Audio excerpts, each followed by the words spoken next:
Hello my dear are के simple classes में आपका वेलकम। टुडे आप जानते हैं 26 नवंबर है और 26 नवंबर को हमारे देश में बहुत महत्वपूर्ण दिन मनाया जाता है जिसको कहते हैं संविधान दिवस। तो संविधान दिवस के अवसर पर आज मैं आपको भारत के संविधान के बारे में बताता हूँ। तो सबसे पहले ये समझ लिए कि संविधान को इंग्लिश में क्या कहते हैं।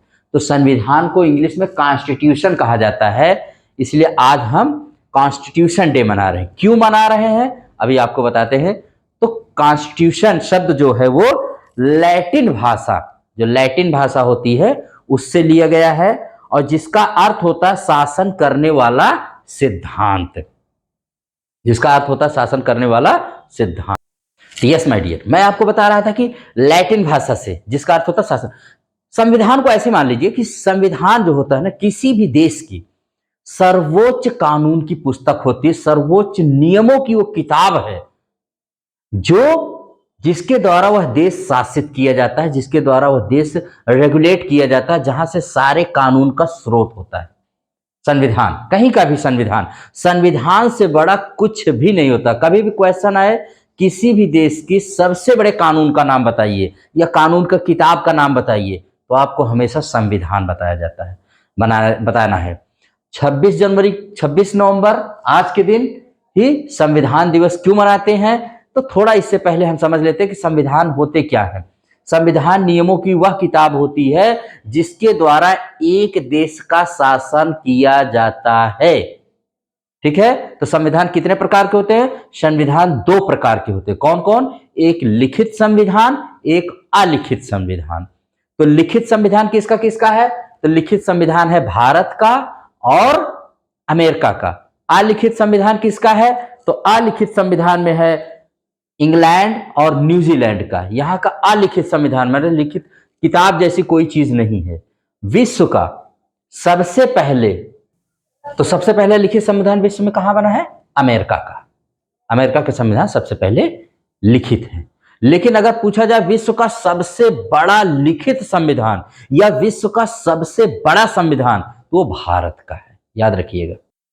तो अब आप समझ चुके होंगे कि किसी भी देश का शासन जिन नियमों व सिद्धांतों के अनुसार चलता है, किसी भी देश का शासन उन नियमों या सिद्धांतों के समूह को ही संविधान कहते हैं। That is known as constitution. Constitution is a book of rules and regulations that run a country, that run a country. एक कंट्री को जो चलाता है। A country is controlled regulated by the supreme book of law. Yes my dear, तो अब आप देखते होंगे कि संविधान जब आप पढ़ते हैं कभी पर, तो संविधान से पहले दो तीन शब्द आपको, वर्ड्स आपके नॉलेज में होना चाहिए जिसको आप समझ सकें, और उसका नाम है, इससे पहले हम संविधान को कुछ बातें बताएं। जैसे कुछ शब्द आपको समझना बहुत जरूरी है, जैसे अनुच्छेद क्या है जिसको हम आर्टिकल कहते हैं इंग्लिश में, धारा यानी सेक्शन क्या है, और अनुसूचियां क्या है। तीन शब्दों को अच्छे से पहले समझ लेते हैं, तब उसके बाद आपको संविधान के बारे में बताते हैं और कुछ। देखिए, संविधान में जो कुछ भी लिखा गया है, जैसे पुस्तकों के पेज नंबर नहीं होते, तो वैसे संविधान में जो कुछ भी लिखा गया है उसको एक नंबर दिया गया है। जो नियम, जो विधि या जो कुछ भी उसमें लिखा गया है उसको एक नंबर के तहत लिखा गया है, ताकि हम ढूंढ सके कोई चीज है कहां। जैसे राष्ट्रपति का है तो इस अनुच्छेद से लेकर इस अनुच्छेद तक, राज्य के बारे में, प्रधानमंत्री के बारे में, किसी के बारे में जो भी लिखा है उसको एक नंबर से लिखा गया है, उसी को हम अनुच्छेद या आर्टिकल कहते हैं। उसके बाद है धारा। क्या होती है धारा? तो आप जानते हैं कि इस धारा में आपको सजा होगी। ये धारा माने कानून की किताब। एक कानून की भी किताब अपने यहाँ है। जो विधि की छात्र या जो लॉ की पढ़ाई करते हैं स्टूडेंट, उनके लिए कानून की किताब होती है, लॉ की बुक होती है। तो उसमें जो कुछ वर्णित किया गया, उसमें जो नियम कानून विधि लिखा गया है उसको हम धारा कहते हैं। इनके नाम जैसे आईपीसी है, सीआरपीसी है, सीपीसी है, एविडेंस एक्ट है, भारतीय दंड संहिता, आपराधिक दंड संहिता, नागरिक, ये सब जो लिखा गया है कानून की किताब है, जिसको जज, पुलिस और ये लॉ करने वाले स्टूडेंट पढ़ते हैं, उसको हम सेक्शन या धारा कहते हैं। ठीक है, और इसके बाद अनुसूचियां, शेड्यूल्स, ये क्या होती हैं? तो संविधान में जिस चीज को संविधान के पीछे ले जाके एक सूची में लिखा गया है, ऐसी सूची जो हमारे संविधान में पीछे दी गई है। जैसे शपथ का प्रावधान आर्टिकल में है, लेकिन कौन क्या शपथ लेगा इसकी जानकारी अनुसूची में दी गई है। और भी देख लीजिए, जैसे यहां पर जैसे पहला आर्टिकल ही है कि भारत राज्यों का एक संघ होगा, पहला ही है, जहां कहा गया है इंडिया दैट इज भारत, जहां पर shall be A union of states. तो अब ये बात राज्यों का संघ होगा, आर्टिकल में ये बात नहीं बताई गई। उसको देखने के लिए कितने राज्य होंगे, कौन सा राज्य का कितना एरिया है, वहां पर कितना उसका वो होगा, ये सारी बातें आपको शेड्यूल यानी अनुसूची में मिलती हैं। ये तीनों चीज जानते रहिएगा, आर्टिकल, सेक्शन और शेड्यूल। तो वर्तमान भारत में अगर आप देखेंगे तो शुरू में जब हमारा संविधान लिखा गया था तो हमारे संविधान में 22 भाग, 395 अनुच्छेद और 8 अनुसूचियां थी। लेकिन आज आप याद रखेंगे प्रेजेंटली हमारे संविधान में कितना है, प्रेजेंटली हमारे संविधान में 25 भाग यानी सेक्शन, 470 अनुच्छेद संख्या के आधार पर, बाकी वो 395 ही मूल है, संख्या 470 हो गई है और 12 अनुसूचियां हैं। इसको आप याद रखेंगे, ये वर्तमान में है। ठीक है, अब आपको डीएड ये बताते हैं कि हमारे देश का संविधान हम आज ही 26 नवंबर को ही क्यों मनाते हैं। तो देखिए 26 नवंबर को हमारे संविधान के जो जनक माने जाते हैं, फादर ऑफ इंडियन कॉन्स्टिट्यूशन, उनको डॉक्टर बी.आर. अम्बेडकर को माना जाता है, क्योंकि बहुत सारी समितियां बनी थी संविधान को बनाने के लिए। तो उसमें जो प्रारूप समिति थी उसके ये हेड थे, उसके चेयरमैन थे, प्रेसिडेंट एक तरह से। तो इन्होंने उसको चेयर किया था, इसलिए इनको माना जाता है भारतीय संविधान के पिता या जनक, डॉक्टर बी.आर. अम्बेडकर यानी भीमराव अंबेडकर जी को। अब लागू क्या हुआ, तो हमारे संविधान, जो हमारा संविधान बना था उसको लागू किया गया था 26 नवंबर 1949 को। इसी दिन संविधान की कुछ धाराओं को, पूरा नहीं आंशिक रूप से, पार्टली कॉन्स्टिट्यूशन को लागू कर दिया गया था। इसी में आप प्रस्तावना में जब पढ़ेंगे तो लास्ट में लिखा गया है कि 26 नवंबर 1949 को इस संविधान को अंगीकृत, अधिनियमित एवं आत्मार्पित करते। तीनों शब्द याद रखिएगा, अंगीकृत, अधिनियमित और आत्मार्पित करते हैं। और 2015 के पहले इस 26 नवंबर को विधि दिवस के रूप में, यानी एक तरह से विधि दिवस के रूप में मनाया जाता था। लेकिन 2015 में भारत सरकार ने अंबेडकर जी के 125वीं जयंती के अवसर पर इसको संविधान दिवस के रूप में मनाने की परंपरा शुरू की। कब से, तो याद रखिएगा 2015 से 2015 से ये संविधान दिवस मनाया जा रहा है। अब और भी देख लेते हैं कि इसको मिनी संविधान कहते हैं। तो देखिए 42वें संविधान संशोधन 1976 द्वारा, जो इंदिरा गांधी, जो हमारे देश की आयरन लेडी ऑफ इंडिया कहलाती हैं, उन्होंने इसमें संशोधन किया था। अब कुल 59 अमेंडमेंट्स किए गए थे। क्यों 59 किया था, तो याद रखिए, बड़ा रोचक चीज है, बहुत इंटरेस्टिंग चीज है, क्योंकि 1976 में किया गया था और 1917 में इंदिरा गांधी जी की जन्म हुआ था।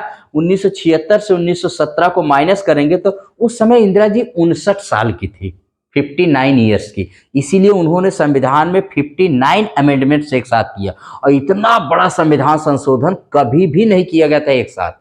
1976 का 42वां संविधान संशोधन जो किया गया, इसको हम लोग मिनी कॉन्स्टिट्यूशन, लघु संविधान की संज्ञा देते हैं। याद रखिएगा इसको, वेरी वेरी इंपॉर्टेंट।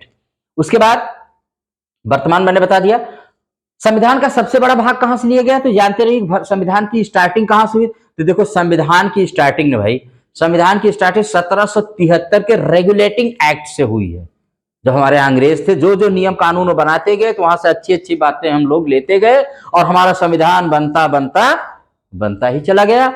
और 1935 के भारत सरकार अधिनियम के द्वारा इसमें से 70% भाग हमारे संविधान का 1935 के भारत सरकार अधिनियम से लिया गया है, या 200 प्लस आर्टिकल लिए गए हैं। यानी जो हमारे संविधान के जो आज 25 भाग है, पहले 22 भाग था, उसमें से 14 भाग वहीं से लिए गए हैं। कहां, 1935 के भारत सरकार अधिनियम से। इसको always remember in your mind. उसके बाद देखिए हमारे भारत के जो संविधान है उसके जो संवैधानिक सलाहकार थे वो BN राव जी थे। इन्होंने 60 देशों का अध्ययन किया, संविधान का 60 देशों के संविधान का विस्तृत अध्ययन किया और उसके बाद तैयार किया। तो BN राव जी को जानते रहिए। कितना समय लगा तो आप देख लीजिएगा, 2 वर्ष 11 माह 18 दिन हमारे संविधान को बनने में लगा था। कुल धन कितना पैसा लगा था तो 63,96,279 रुपए। और लेखन का कार्य बहुत इंटरेस्टिंग यहां जानकारी आपको दे रहे हैं कि संविधान को लिखा किसने। देखिए उस समय पंडित जी जो हमारे प्रधानमंत्री थे पंडित जवाहरलाल नेहरू जी ने, उन्होंने कहा जब संविधान बनाया किसने था तो याद रखिएगा संविधान सभा ने। किस मिशन के तहत तो कैबिनेट मिशन के तहत। कैबिनेट मिशन के तहत संविधान सभा का निर्माण की बात उठी थी और संविधान सभा ने बनाया था। संविधान सभा जब तैयार हो गया संविधान पूरा तो उसको लिखने का काम, अब किसकी हैंड राइटिंग सबसे अच्छी है भारत में ये पता लगाया गया तो दिल्ली के श्री प्रेम बिहारी नारायण रायजादा ये व्यक्ति मिले। इनकी राइटिंग बहुत ही अच्छी, उस समय भारत में सबसे सुंदर हैंड राइटिंग इन्हीं की थी। इन्होंने इटैलिक स्टाइल में इसको लिखा। पंडित जी ने इनसे कहा कितना पैसा आप लिखने के लिए लेंगे तो इन्होंने शर्त रखी कि मैं एक भी पैसा नहीं लूंगा, लेकिन एक मेरी शर्त है। उन्होंने कहा भाई बताइए क्या शर्त है। इन्होंने कहा कि मैं संविधान के हर पेज पर अपना नाम लिखूंगा और पैसा एक भी नहीं लूंगा। पंडित जी ने कहा ठीक है भाई आप संविधान लिखिए। और ठीक है, तो कैलीग्राफर कौन थे, राइटर कौन थे संविधान के, श्री प्रेम बिहारी नारायण रायजादा। एक भी पैसा नहीं लिया था और लास्ट पेज पर अपना नाम और अपने दादाजी का नाम लिखे थे। तो इसको भी आप अच्छे से जानते रहिएगा। और इन्होंने ही हमारे संविधान को लेखन का काम इन्होंने किया था। हिंदी जो हमारा हिंदी वाला संविधान है, हिंदी की संविधान की बुक जो है उसको सजाने का कार्य शांति निकेतन के बहुत मशहूर कलाकार थे नंदलाल बोस और उनके शिष्यों ने किया था, उनके सहयोगियों ने किया था। और संविधान सभा की जो प्रतीक थी वो हाथी थी। ये इतने फैक्ट्स आप अभी जानते रहिए।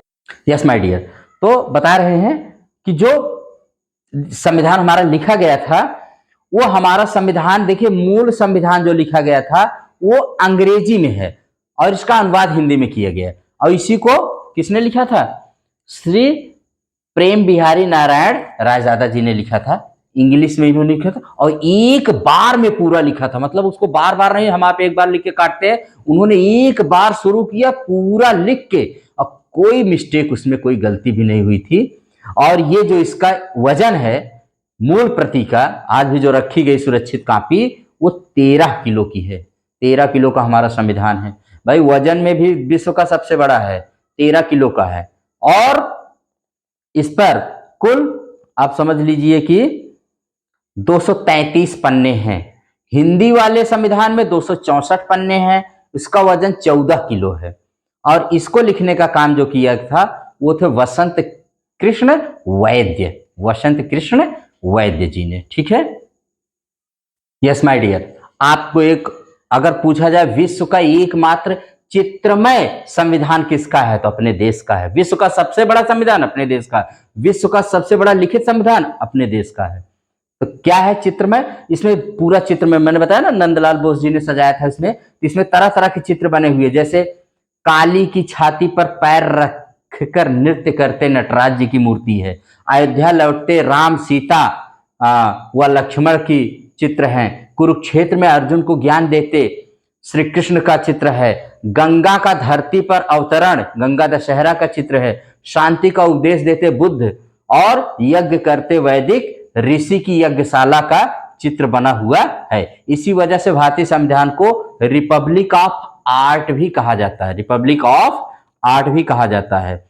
और संविधान का कवर जो है वो अजंता की भित्ति चित्र शैली में सजाया गया है। और जो अंत है संविधान के अंतिम पेज पर, वहां पर क्या किया गया है तो वहां पर आप जानते रहिएगा, अंत में शहीदों को श्रद्धांजलि देने के लिए भारतीय संविधान का पिछला कवर जो है वहां पर सुनहरे रंग का पुष्पहार, एक फूलों की माला, जो स्वतंत्रता आंदोलन के शहीदों को समर्पित है, ये भी आप जानते रहिएगा आराम से। बस संविधान की थोड़ा सा विशेषता देख लीजिए क्या है। तो देखिए, विश्व का सबसे पहला लिखित संविधान अमेरिका का है, लेकिन विश्व का सबसे बड़ा संविधान और लिखित भारत का है। दुनिया का सबसे बड़ा लिखित संविधान, एक ये जानते रहिएगा। विभिन्न स्रोतों से बनाया गया संविधान, कम से कम 10 देशों से हमने अच्छे अच्छे संविधान, मैंने बताया ना, BN राव जी ने कम से कम 60 देशों के संविधानों का अध्ययन किया था, उसके बाद वहां से अच्छी अच्छी बातें उन्होंने ली थी। अनूठा मिश्रण कठोरता व लचीलापन, इसमें कठोरता भी है, लचीलापन भी है, जरूरत पड़ने पर बहुत कठोर है और बहुत सरल भी है। संसदीय लोकतंत्रात्मक व्यवस्था है, माने संसदीय लोकतंत्रात्मक व्यवस्था हमारे संविधान की विशेषता है। फंडामेंटल राइट है, ये भी यहां पर है, और फंडामेंटल ड्यूटीज की भी व्यवस्था है, अधिकार भी है, कर्तव्य की भी बात करता है। DPSP माने ये राज्य के नीति निर्देशक तत्व भी यहां पर हैं, और संविधान द्वारा मजबूत एकात्मकता के साथ संघात्मक ढांचा भी है, यानी राज्य और सरकारें भी हैं, लेकिन मजबूती में केंद्र सरकार है। स्वतंत्र न्यायपालिका की व्यवस्था है, supreme court, high court, district court या सबऑर्डिनेट कोर्ट हैं, लेकिन सर्वोच्चता सुप्रीम कोर्ट की है। धर्मनिरपेक्ष राज्य की स्थापना करने की, पंथ निरपेक्ष राज्य कहना चाहिए, की स्थापना करने की बात कही गई है, यानी हमारे देश का अपना कोई धर्म नहीं है, हम लोग सभी धर्मों को समान सम्मान देते हैं। सार्वभौमिक मताधिकार की व्यवस्था न कि संप्रदाय के आधार पर है, यानी 18 साल का कोई भी हो जाए उसको तुरंत हम लोग मताधिकार का प्रयोग करने की देते। इकहरी नागरिकता की व्यवस्था, हमारे संविधान में एक नागरिक, हमारे देश में इकहरी नागरिकता की व्यवस्था की गई है, जबकि अमेरिका में दोहरी नागरिकता है। वहां पर आप एक अमेरिका के भी नागरिक होते हैं और पहले आप जिस राज्य के हैं वहां के भी नागरिक होते हैं। तो आप बहुत सारी चीजें मैंने बता दिया है, इसकी उद्देशिका, इसके आर्टिकल्स, पूरी चीजें, पूरी पॉलिटी जो भारतीय राज्य व्यवस्था है, इंडियन पॉलिटी, अगर आपको पढ़ना है और किसी भी एग्जाम को पास करना माय डियर, तो आप संविधान को इग्नोर मत करिएगा। पूरा संविधान बार बार पढ़िए, इसके भाग पढ़िए, इसमें फंडामेंटल राइट पढ़िए, इसके फंडामेंटल ड्यूटीज पढ़िए, राज्य के नीति निर्देशक तत्व पढ़िए, सारी चीजें हमारे संविधान को ही से ही हमारा देश चल रहा है। संविधान से बड़ा कोई नहीं है।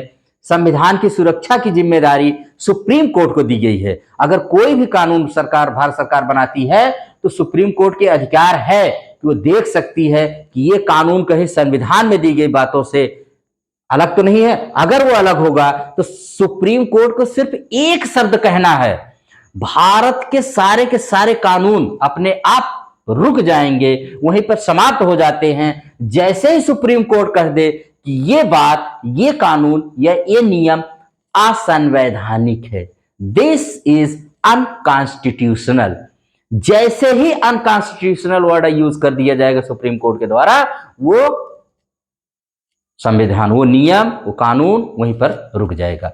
हाँ, सरकार उसके लिए फिर ट्राई करेगी, तो फिर संविधान में अगर संशोधन करे, संशोधन की भी हमारे यहाँ व्यवस्था है। आज तक हमने 105 संशोधन किए हैं, 105 बार हमने संशोधन, माने समयानुसार, इसीलिए तो इसको लचीला कहा गया है कि ये संविधान कभी समाप्त हो ही नहीं सकता है, क्योंकि हमको जब जरूरत पड़ती है आवश्यकता अनुसार हम इसमें संशोधन कर लेते हैं।